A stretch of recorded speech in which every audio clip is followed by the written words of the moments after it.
Tough approach kung ilarawan ni US President Donald Trump ang ginawa umanong pakikipag-usap muli ng Iran sa kanila sa kabila ng kaliwat kanang pag-atake sa Tehran. Ayon sa ilang ulat, bagamat nabuwag na ang Memorandum of Understanding para matigil ang sigalot, nagpapatuloy pa rin ang diplomatic talks sa pagitan ng dalawang bansa. Tunghayan ang balitang abroad ni Son Santiago.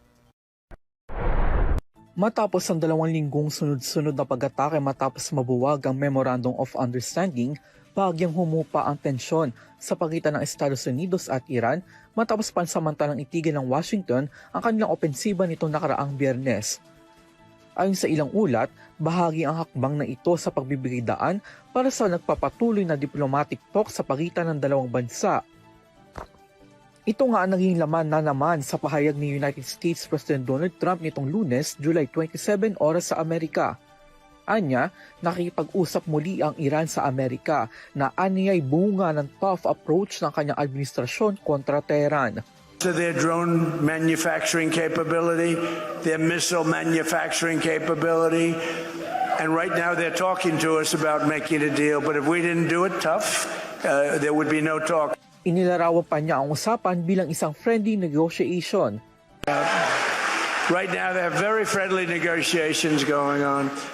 Sa likod nga nito, laman pa rin ang kanyang paninindigan na matiyak na hindi magkakaroon ng nuclear weapon ang Tehran. Ngunit wala pang 1 linggo mula nang ipahayag ang pansamantalang pagtigil ng mga pag-atake at sa gitna ng sinasabing negosasyon, muli na naman nagsagawa ng mga hakbang ang Washington ngayong Martes.